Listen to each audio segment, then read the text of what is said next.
Hey adventurers, so today is going to be our wrap up for the not month for the year of 2025. So this is kind of like our top 10 books of the year type video according to, or that's how other people would do it.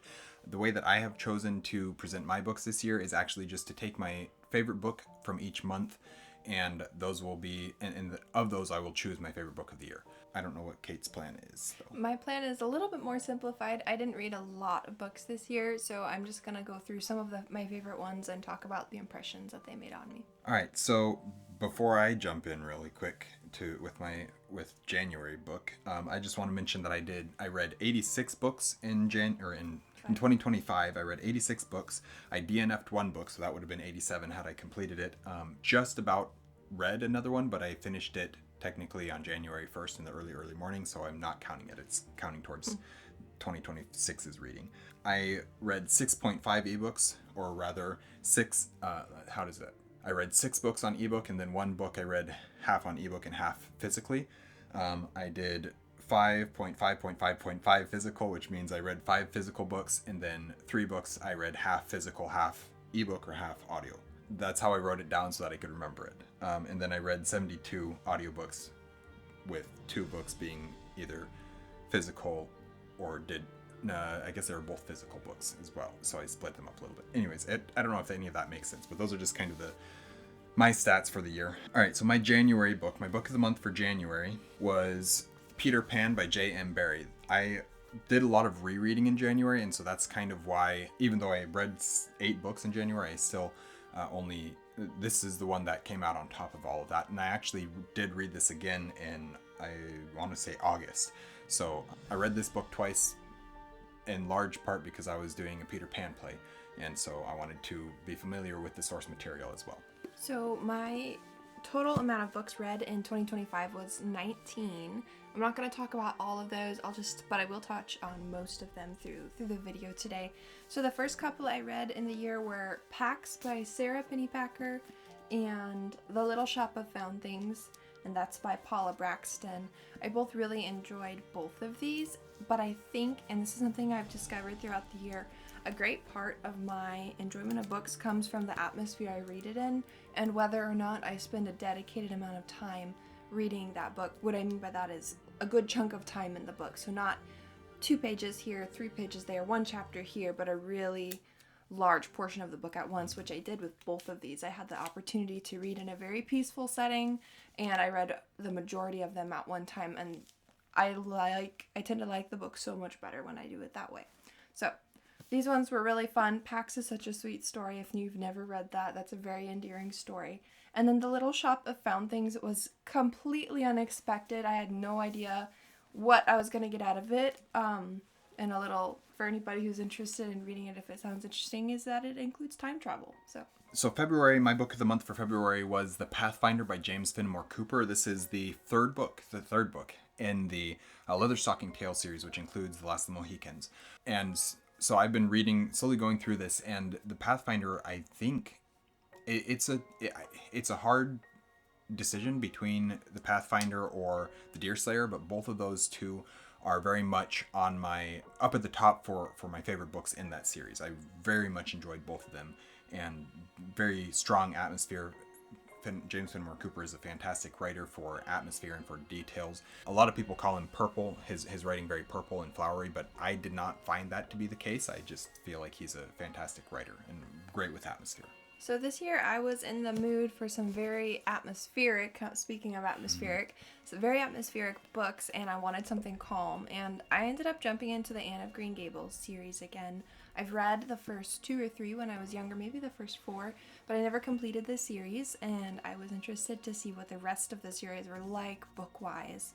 So I read not in order apparently, but I read Anne of the Island, I read Anne of Windy Poplars, and then Anne's House of Dreams. And I did begin Anne of Ingleside, but I listened to all of these on audiobook, and I fell away with Anne of Ingleside, and I haven't picked it back up yet, but I'll probably pick that one up sometime and finish that.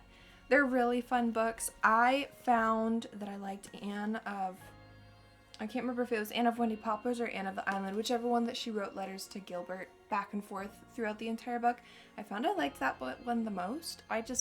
Maybe it was the same, I got to listen to the most of it at one time than any of the other books, but that was my favorite of the three. In March, my favorite book of the month was Cupboards All Bared by Patricia Meredith. This is book 2 in her Spokane Clock Tower Mysteries series, and I had a blast with this one. It was great to get back to those characters that we met in book 1. I still think Archie is the best character in the series, and he's just a super fun character to follow, but also the rest of the characters, and getting to see a little bit more of the Carew brothers and their relationship and the way that they deal with each other and that they work together. It's just a fun continuation of that story without it being, how do I describe it? Without it being so connected to the first book, where it is very connected and it is a series and you do need to read book 1 first, but it's not relying on your enjoyment of book 1 for you to enjoy the story of book 2. So I also read Geekerella by Ashley Poston and Prague Counterpoint by Bodhi Theone. This is a reread for me for Geekerella. It's one that is just a really easy book to read. I find it really fun, and when I want something lighthearted, that's the one I pull out. I just think it's fun and lighthearted, and I really enjoy it. So that was a reread for me. I think I read that originally 2 or 3 years ago.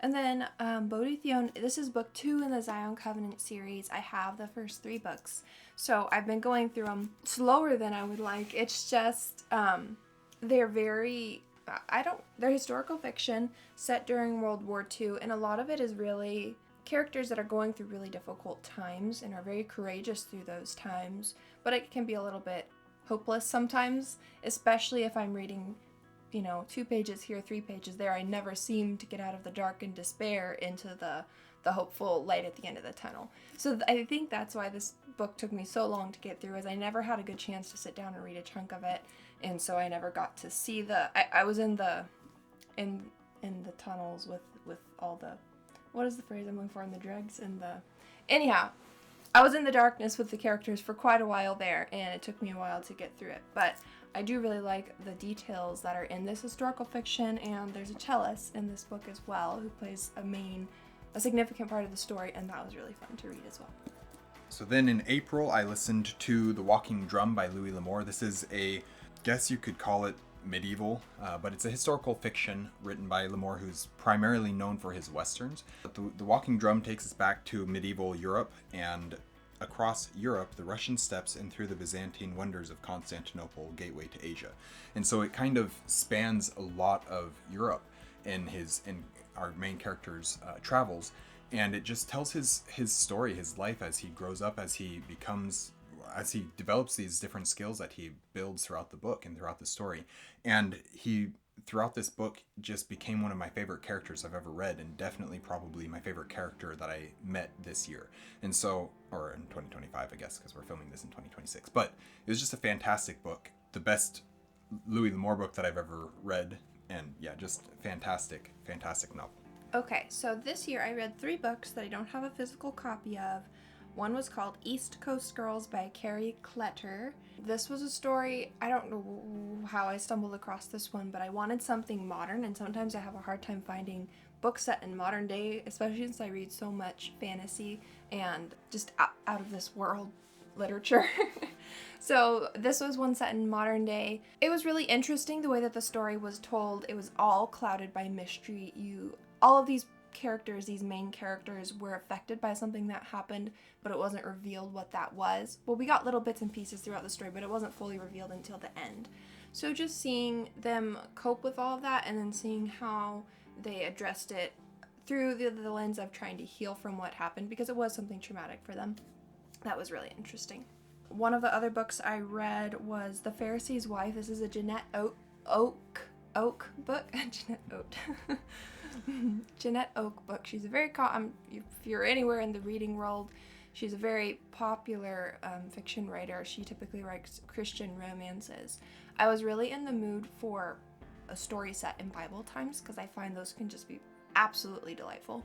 This one wasn't quite what I was expecting in that field, and I don't think I loved it overall. I was a little bit frustrated with some of the character choices, and then just the way that the story played out. It just wasn't satisfying to me personally. Just didn't connect with me. And then I also read a book called The Last Letter by Rebecca Yarros. This is also modern day fiction world. I read this book really quickly, and so typically I enjoy things more, and I did enjoy it overall, but I was really frustrated with the author because I felt that the way that she wrote this story was the the choices she made for the characters and how everything affected them and what happened to them, I felt like was intended just to make us feel sad in the moments that we're supposed to feel sad and happy in the moments where I felt very manipulated by the author, which technically is a sign of good writing, so I don't know why that frustrated me so much, but I was very frustrated because we were built up something here and then the worst thing happened here, and it just felt like manipulation of my emotions instead of carrying me through a story. So for May, my book of the month was Captain Blood by Raphael Sabatini. This is a pirate novel about a doctor who's basically, I mean, as a doctor, he's supposed to treat anybody who's injured. And so he treats the wrong person who's injured and then gets sold into slavery for that. And he runs away from the plantation that he's on and becomes a pirate. And it just, the way that the story develops from there, and the seafaring nature of it, the pirate nature of it, very much like a noble pirate. He's a good guy. He's actually not a bad guy, but he is still technically a pirate. And so there's some really fun things with that. And it was just it's a book that I found by accident. I came across the audiobook, just scrolling the library trying to find an available audiobook. And I saw it and I was like, that's an old Errol Flynn movie, I'm pretty sure. And so I decided to listen to it because it was available, and it was fantastic, and I had just an absolute blast with it, and yeah, just a great time reading that one. And it was, I like classics as well, and so it was great to read that one. I also reread Calculated by Nova McBee, and I think, it is here. Excellent. So the first time I read this book, I listened to the audiobook for the whole series, actually. I never read the physical copy. This year when I reread it, I read the physical copy, and I got a completely different story. Not a completely different story. It felt like a completely new story to me. I picked up on things that I didn't pick up in the audiobook, conversations and scenes that happened that I just don't remember at all from the audiobook. I picked up when I read the hard copy, and I really enjoyed it as well. I didn't get to read this one in 1 or 2 or 3 dedicated times like I would have loved to, because like I said, that's how I really love the books. This was very split up, but I was still able to enjoy it because I knew the story as a whole. I was just suddenly putting all these little pieces in conversations that I didn't remember at all. So that was a really fun book. I had a lot of conversations about this summer. I recommended it to a friend, and then T and I and our sister-in-law, and we were all having this big old conversation about it. So it came up a lot this summer, but it's, as always, such a fun book to read. And now's a great time to get into the series because supposedly book 4 is coming out this year. Mm-hmm. There's a cover revealed in February, I believe. Yep. So hopefully it comes. We're waiting. We've been waiting for a long time. All right. June was The October Country by Ray Bradbury. Which one is October Country? This is a short story collection. And I think this was the first short story collection of his that I had read. And I was rather blown away by it. Oh no, I don't think it was. That doesn't matter. I was blown away by it. I thought, and it was not during the reading of it that I really liked it. It was after I had gone back and thought about it for some time and dwelt on it and tried to figure out what is Bradbury doing with this book and with this short story, and how are these all tied together? Because when just reading the short stories, I could see absolutely no connections. But then as I got through it and further into it, I was seeing some themes that were coming up in each book, and I ended up having a great time with it, for of course because I enjoy it and because Bradbury's a very atmospheric writer and just very immersive, and I love that, but also because I could, after having thought about it, I could see the through line of the collection, but then also because it being short stories, I was able to kind of study short stories and how to tell stories in that shorter, more compact medium, and what it takes to do that, and how that differs from a full-length novel, and how you can still tell a complete story. And that was kind of a big focus for me this year in a lot of ways, was how to tell a short story. I read a lot of short story collections, and I thought it was very beneficial because I was actually able to learn some things from that. I read a couple of nonfictions this year, and I don't usually talk about my nonfictions, but I'll mention one of them. I read Through Gates of Splendor by Elizabeth Elliot. This is a nonfiction story, an account written by Elizabeth Elliot, who was the wife of a missionary who went to minister specifically, I believe, if I remember rightly, it's the Quechua people of Ecuador. And does that sound right? Something like Okay, I'm not in the wrong country here. No, that's okay. Ecuador. Okay, that was a really interesting story. I've heard summaries of this throughout my life, and I was really curious what the more firsthand account was, and just seeing by the end of the story, seeing what happens to all of the characters who were real people, who are, many I think believe are still alive, how it affected their lives, and just the full forgiveness that they were able to show, and just the true love of Christ in their hearts was really incredible and very inspiring to me this year. So that was one that I thought was really interesting and is very suspenseful. So if you want a suspenseful book, that's a good one. All right, so in July, I actually have 3 books that it's basically a 3-way tie between these books because they're all written exactly for me, basically. They're exactly my style of fantasy. The first one I had was Pawn of Prophecy by David Eddings. This is the first book in his Belgariad series, which is a very famous, very influential fantasy series, classic fantasy series, traditional fantasy series, whatever you want to call it, on the modern fantasy genre. And he's after Tolkien, but he's before Wheel of Time, he's before Harry Potter, he's before Stormlight, Game of Thrones, or Song of Ice and Fire, or whatever. And so he's kind of influential in a way, not quite in the same way that Tolkien was, but kind of as an aside to Tolkien. So anyways, that was really interesting for me to read because it's one that I've wanted to read for a very long time and I just had never started reading it. And so it was good for me to actually get to it and I really, really enjoyed it a lot. Then I also read The Crimson Fire by Abel Montero. This is a self-published fantasy series here in the States. I believe, I'm not positive about this, but I think it might be traditionally published in Italy, where the author lives. I'm not positive about that. I might be wrong. But self-published here in the States. And I went into this not really knowing what I was getting into, not really knowing what to expect from it at all.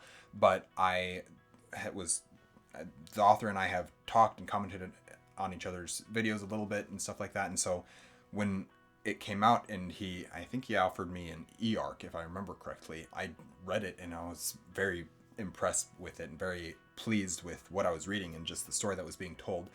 The characters were super fun, super interesting. The world, it's just a great setup for a fantasy series, and I can't wait for book 2, which is The Sunrise Dagger, and I believe that comes out this year sometime. So I'm excited for that one whenever that comes out as well. That's a cool cover. It is. I really like the grayscale with the splash. And of I color. like the series names, The Crimson Fire, The Sunrise Dagger. That's neat. Very cool. And then the last one that I had was The Ember Blade by Chris Wooding, which is book 1 in I can't remember what the series title is for The Ember Blade, but the book 2 is Shadow Casket, and I don't remember what book 3 is titled, if that's even out yet. But this is one where a lot of people, I've heard it described as a modern retelling of Lord of the Rings. And so that was kind of like, well, I should probably read it because people talk about it in the same realm as Lord of the Rings all the time, and so I should probably read it and see what I think of it, as having Lord of the Rings as my favorite series of all time. And I went into it and I see why people say that, but at the same time I don't agree. I think that it's very different. It definitely pays homage to Tolkien and definitely has its influences, clearly wearing its influences on its sleeve, I guess. But at the same time, it's very different. It's got its own unique style, its own unique take on all the things. It's a lot darker than it's maybe not darker, but it's not as bright. It's never as dark, but it's also never as light, I guess is what I'm trying to say. So it's kind of more middling. None of our characters are the paragons of hope that we have in Lord of the Rings or anything like that, but also none of them are as just blatantly evil as Sauron or anything like that. It's its own book, very much its own book, and I don't want to say that it's like Lord of the Rings in that way because it's very different and it has its own style.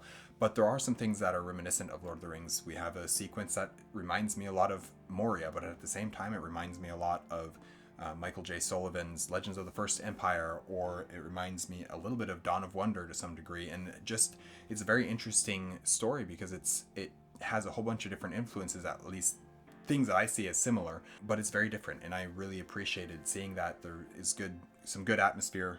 So yeah, I think I've talked about it for long enough that I will move on. Okay, so I also read The Great Gatsby by F. Scott Fitzgerald. I just wanted to know what it was all about. It's one of the most referenced pieces of classical literature.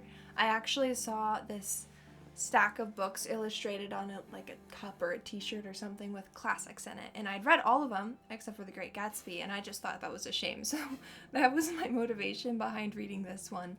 And I thought it was really interesting, and I see why it's used as a point of discussion so frequently with literature, because there's a lot of discussion points that come up in it. I wouldn't say I loved the book, but I really appreciated the reading experience, and now I can understand all the references that are made whenever I hear references to the characters. All right, so August, my book of the month was The Execution of Rooker Flynn. This is by A.R. Witham, and this is the third book in his Locke Institute trilogy. I don't yet own the physical books, but he just released a box set of all three of them, so I'm going to probably have to buy that so that I can have it, because he's fantastic. And Legend of Blackjack was one of my favorite books of the year that I read that. His whole trilogy, I don't think I read the entire trilogy this year. I think maybe the first book came out in 2024 of the trilogy. I'm not positive.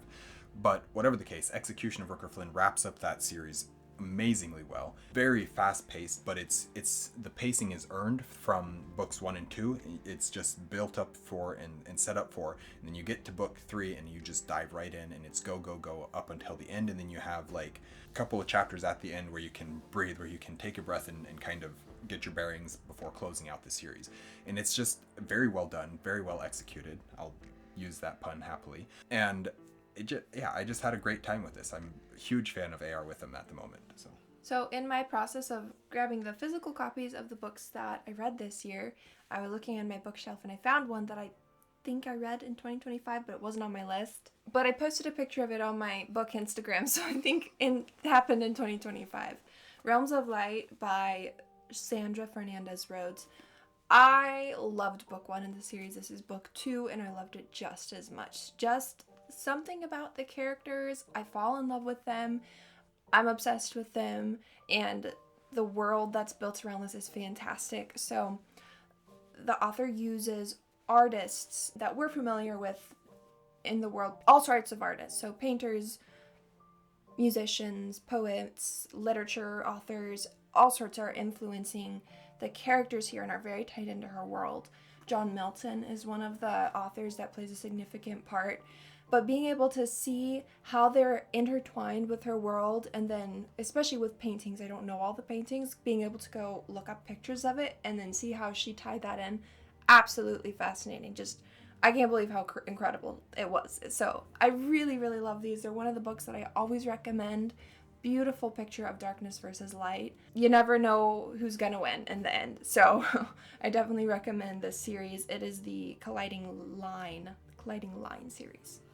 So in September, I again had 2 books that I couldn't decide between for which was my favorite. The first one is A Tale of Two Cities by Charles Dickens. So I read this one in high school and really did not get on well with it at all. Didn't understand it, didn't like it, whatever the case was. I don't remember, but I remember that I didn't like it. And so I went into this being like, okay, I need to reread this book. I know it's a classic and I know it's great. So there's clearly something that I missed. And so I went into it, and it's a very slow build up until the end. And I got to a point where I was like, I remember this. I had no idea this was in this book. I don't even remember that I remembered this until I started reading through it. And then it just came back to my mind. And that was the section where with the father and them taking his shoemaking materials away from him. I don't know why that stuck in my mind, but then it came back to me as I was rereading this. And usually I don't put rereads as a favorite book of the month or the year or anything like that, but because this is one where I really didn't remember anything about it, and I hadn't read it in such a long time, and I didn't like it the first time, I definitely feel okay putting it on this list. But yeah, it's very slow build up until the end, where everything happens all at once, and just like build, and then it explodes. And it's fantastic. It's a great book. I totally understand why it's so popular and so well loved now. And then the other one that I read in September that was tied for my book of the month was Eversion by not Blake Crouch. I keep saying that. It's not by Blake Crouch. It's by Alastair Reynolds. Eversion is a science fiction novel that tastes like... We're going with it now. It tastes like historical fiction. Shouldn't eat books. Well, we sniff them. You're not a goat. Anyways, it starts out with this idea of it being a historical fiction where you're following an exploration, that's not grammatically correct. You're following a boat that is exploring something and trying to find this location that has been rumored, but is nobody has come back from alive at the very least, and so nobody knows what it is, and so they're trying to go explore that and figure out what's going on. Expedition, that's the word I was looking for. And then it changes, and it travels through various points in various historical time periods until it gets into a more futuristic time period. And you start seeing how the sci-fi elements work in, and just from the first 3/4 of this book, I was like, this top book of the year. Maybe could be my top book of the year. The final quarter, I don't love nearly as much, or I guess maybe the third act. I don't love nearly as much as the first parts of this book. And so that lowered it down just a little bit, but it was those first parts of it were so good. The mix of the science fiction with the historical fiction aspects, it worked so well for me, and it was so interesting that I got done reading. I was like, I genuinely don't know which of these two books I like more than the other one, because one is a slow build and it takes a while to get going, but then it explodes. It has an explosive ending. One has a fantastic beginning, and then the ending is a little bit weaker. And so which one is actually better? And so that's my problem with this one. But Eversion was a fantastic book as well. So I also read Quaint Creatures, Magical and Mundane by Andrew D. Meredith. And Teague had been talking to me about this story for a really long time. He said, I think you'll really like the atmosphere and the style of this particular book, because I've wanted to read Andrew D. Meredith's books, but I haven't had the courage to tackle his bigger fiction works. So I started this one. He said it's going to be like all things great and small, but fantasy. All creatures great and small, but fantasy. So I was really excited, and I really liked the writing, and I really liked the world, but I didn't understand the references. And so I don't think I enjoyed it as much as I could have, because I could tell, okay, he's referencing something from here, or I think I might have heard something about that with maybe Dungeons and Dragons, but I can't piece it together. I just didn't have enough understanding of the type of world to really, really love the book. And then lots of crazy creatures in the story. I love that. That's perfectly cool. And I can imagine them. It wasn't until the end of the book that I've realized that he has illustrations of the creatures in here. And I'd already finished reading it at that point. So I wish I would have noticed that before, because I think that would have made it come alive a little bit more, because there's some really, really fun illustrations of the types of creatures that we're dealing with. I did like it. It was just, I feel like there was so much more to it that I didn't grasp. In October, I read a lot of really strong books. October was probably one of my strongest reading months. I read 10 books in that month, but also just a whole bunch of really strong books. I read like Frankenstein and Dracula and just a whole bunch of other books. But the one that really stood out was actually a nonfiction, and that is The God of Story by Daniel Schwabauer. This is, I've mentioned it, well, I guess it was in my wrap-up, in my October wrap-up that I talked about this. But this is it's a nonfiction looking at storytelling through the lens of the Bible, and the Bible through the lens of storytelling. And basically telling the premise or the thesis of this book is that we can't just view the Bible through the lens of religion. We have to also see what it's doing as a story, how it's telling a story, the story that it's trying to tell. And that's something that I've been thinking of. It also talks about story structure a little bit, and how to create a story, how to tell a story. And so there's a lot of that aspects that are things that I've been thinking about for myself, trying to understand things, trying to understand how to tell stories. And because of all of that, that in and of itself was really resonant with me, and it really helped me to understand, and it increased my understanding and knowledge of the subject material quite a bit. But also I just thought his exploration of that premise, of that thesis, was really well done. And while I don't agree with him theologically on everything, I can still set my theological differences aside to understand what he's trying to say with it. And it was fascinating. I thought it was a great read. I do think that it helped me understand storytelling a lot better. So I'm very pleased with that as well. So I also read Dream of Kings by Sharon Hink this year. I've heard really, really good things about this story, and so I was a little bit curious what it would be like. It's set partially in a world that's very frosty and cold physically, and I've always been hesitant to jump into stories that are set in worlds like that. I growing up living in Alaska my whole life, I've never been drawn to stories set in snowy winter wonderlands. I don't know why. I guess I get enough of it in the real life. I'm not interested in reading about it. So part of the story was set there, part of it was set in a different climate, but it follows the storyline of Joseph in the Bible. And I really like that. I really like the story of Joseph in the Bible. I think it's really neat. But I found that because I knew what was going to happen next, I lost the suspense in this story because it was tied pretty closely. There were some things that were a little bit more ambiguous that I wasn't able to guess, but in general, all I could think about was, oh, this is the next plot point. Oh, this is what will happen next. Oh, that's not going to turn out well because read the original.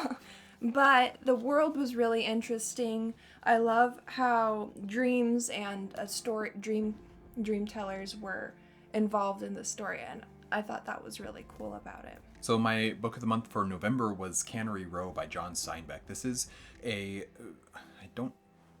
don't know how to classify this book. I don't know what genres to put it in. It's not fantasy. It's real. It's a contemporary, but not contemporary anymore because it was written a long time ago. A long time ago for me because I'm not old enough to.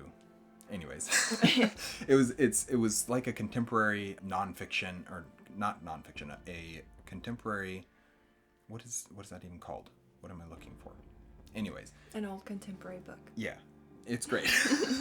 Whatever that genre is, it was really enjoyable. I didn't know what to expect from it. I had heard that it was excellent at atmosphere.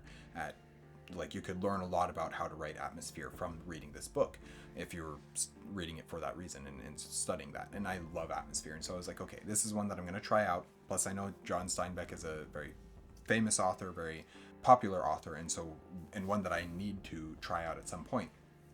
I didn't know where I was going to start with Steinbeck, but I ended up going with this one, and it was fantastic. I didn't have any idea how I was going to think about it or what I was going to think of it after I got into before I started it. But then when I got to the end of it, it was just like, it was one of the best books I read. It was great, and it was very real people living life in a small cannery town it's called Cannery Row. Because there's a big canning factory, and so it's just about these people living their life, going on their adventures, I guess, of life and what you do and the interactions you have with other people. And I don't know, I don't know how to describe it, but it was just a fantastic book. I should probably look up some keywords about it because I don't know what else to say. But yeah, one of my favorite books of the year for sure, and definitely my favorite book of November. Okay, so this might be my favorite book that I read this year, and I think part of it's because it took me by surprise so much. So it's called The Red Queen by Victoria Aveyard, or Aveyard, I'm not sure how it's pronounced. It's a dystopian fiction about young people trying to overthrow the government. Okay, nothing crazy new here. And so I went into it expecting to see all of those tropes that we're familiar with, expecting to predict the whole story, and I was really shocked by it. I think that the author did a really fantastic job. Yes, a lot of those tropes, the love triangle, everything, a lot of that was in there, but she did it in a way that shocked me, that surprised me with the results of it. There's also superpowers in there, so that's cool. The way that the world's built, the hierarchy within the world, is really fascinating, very interesting. And while it follows a lot of very typical tropes, especially for dystopian young adult novels, I was really overall surprised by the outcome. I also think the author did a great job of creating doubt without reason for doubt in just the right places, which made things believable at the end, but you didn't know why. You had this suspicion, and then at the end you saw the reveal, and oh, it all makes sense. I was just overall so impressed with the story. I loved it. I thought it was super interesting. The world was fascinating. The characters were really enjoyable to read about. And honestly, I don't think book 2 is going to be a carbon copy of book 1, and that's huge too. So I'm kind of excited. I don't know if I'll read book 2. I don't always continue a series, but if I do, I think it's going to be different. So that was a surprise for me, just because I was expecting it to be more mediocre than it was, and I really did enjoy the book. All right, so we are on my December book of the month, and that was actually The Long Patrol by Brian Jakes. This is one of the books in the Redwall series. This is another reread for me, but again, it's one that I read so long ago that I didn't really remember anything about it. And there's been times where I'm thinking, I don't even know if I've read this book, but I know that I have because there's only 2 that I haven't read, and I know which 2 those are. And so I knew that this one was one that I had read in the past. I just didn't remember anything about it. And so I went into it and was hoping, I mean, I love the Redwall series. I knew that I was going to enjoy it. I was just hoping that it was going to be something that that was not just the same as every other Redwall book. And it wasn't. It was a little bit different. There was a lot of the same beats, I guess, as the rest of the books in the Redwall series, but Jakes takes them and twists them and does them in a different manner. And he incorporates history from the previous Redwall books into the series, and he incorporates these, which he does in a lot of the books, but he did it in a way that I was not expecting, that I had no memory of, and some things were happening that were different than I'd ever seen before, and yeah, it just good characters, very interesting, beautiful. So he bookends it with it starts out with a beautiful song, and then that like sets the tone for the entire story, and then at the end he has a poem that's written by one of the in-world characters, and it's another beautiful poem, and so he kind of bookends the story with these 2 pieces of poetry, and it's just amazing. And of course the audiobooks are fantastic. Like, the Redwall audiobooks are some of the best ever created. And so yeah, that was my book of the month for December, and I wasn't expecting to have a Redwall as my book of the month, even though it's still one of my favorite series of all time. So after all those books, which 12, 13, 14, 15 I believe books that I talked about for what is this year? 2025. There was one that is my favorite book of the year, and it was one that as soon as I read it, I was like, this is my favorite book of the year. I don't know if I of course I hope that something else can dethrone it, but I don't know that anything will. And that was The Walking Drum by Louis L'Amour. It was amazing. It was just fantastic. Like, I can't describe it any more than I already have. I mean, I can, but I would recommend going and watching my review, which is at least filmed. I don't know if I've go watch it. It's just not there yet. It's just not, right. But I have filmed it, and so just fantastic book. Probably, like I mentioned, it's probably my favorite L'Amour book that I've ever read, and I have a lot of great. Well, I've read 10-ish or something of L'Amour's books, and this one just head and shoulders above the rest. Just absolutely fantastic, and yeah, I'm blown away with this one. So The Walking Drum is my book of the year for 2025. So anyways, that is our wrap up for 2025. Thank you guys for watching an Erudite Adventure. We post videos every Monday and Thursday, and have our social medias linked in the description down below. Thank you guys for watching us for another year, and just keep on watching for more books. We'll continue to read books. That's what I'm trying to say. So if you want to stick around, we would appreciate having you. Thanks for watching. Stay warm.